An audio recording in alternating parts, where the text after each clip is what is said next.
না। যদি সরকার আইন দেয় তাহলে আমরা এই রাস্তার মধ্যে ধান লাগাতে পারি। বৃষ্টিকে উপেক্ষা করে ছাতা ত্রিপল মাথায় নিয়ে রাজ্য সড়ক অবরোধ এলাকাবাসীদের। দীর্ঘ 5 বছর ধরে রাস্তা খারাপ, বেহাল রাস্তায় পারাপার করতে গিয়ে দুর্ঘটনার সম্মুখীন হচ্ছেন এলাকার মানুষেরা। রাস্তা নির্মাণের দাবিতে বৃষ্টিকে উপেক্ষা করে পথ অবরোধে সামিল হলেন মানবাজার 1 নম্বর ব্লকের কুমারডি গ্রামের বাসিন্দারা। শুক্রবার সকাল 9টা থেকে পথ অবরোধে সামিল হন এলাকার মহিলা থেকে পুরুষেরা। অবরোধকারীদের দাবি, রাধামাধবপুর মোড় থেকে কুমারডি পর্যন্ত প্রায় 3 কিলোমিটার রাস্তা বেহাল দশা রয়েছে।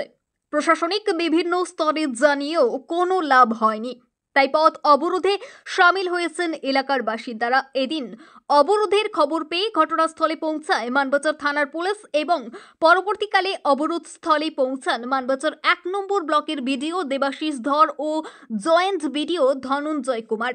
সাময়িকভাবে রাস্তা মেরামতির আশ্বাস দিলে প্রায় 2 ঘন্টা পর অবরোধ তুলে নেন অবরোধকারীরা। আমার নাম শান্তনা মাহাতো।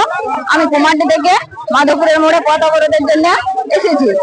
কারণ মাধবপুরের মোড় থেকে কুমারডি অবধি যাতায়াতে খুব অসুবিধা। প্রায় যাওয়া আসার জন্য অনেক গর্ত হয়ে গেছে, কাদায় অনেক খাদ হয়ে গেছে, ঠিক আছে। কিন্তু সরকারের এটা কোনোদিন চোখে পড়েনি, যাতে এতদিন এই অবস্থা থাকতো না, ঠিক আছে। আর এতে যেটা হলো, রাস্তা যদিও আমরা কষ্ট করে পার হচ্ছি, হয় বাঁধে দিয়ে পড়বো আর না হয় খাদে দিয়ে পড়বো। এই রিক্সার মধ্যে আমাদেরকে যেতে হয়, তাহলে এই রিক্সার এত রিক্স নিয়ে আমরা যাবো কেন?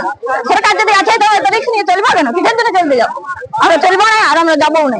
যতদিন সরকার এই বিষয়ে কোনো পদক্ষেপ নিচ্ছে আমরা এখান থেকে সরবো না, ঠিক আছে। কাঁচা রাস্তা আছে, বন্ধ হয়ে গেছে এবং আমরা পাকা করে দিতে হবে। কুমারডি থেকে মাধবপুরের মোড় কতদিন ধরে খারাপ হয়ে আছে? 4-5 বছর। আপনারা প্রশাসনকে জানিয়েছিলেন? প্রশাসনকে, হ্যাঁ, বিডিও, এসডিও, ডিএম। কোন গ্রাম পঞ্চায়েত অন্তরে পড়ছে? ভালোবাসা।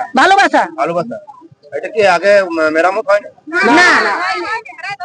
আপনার নাম কি? আমার নাম রূপালী মাহাতো।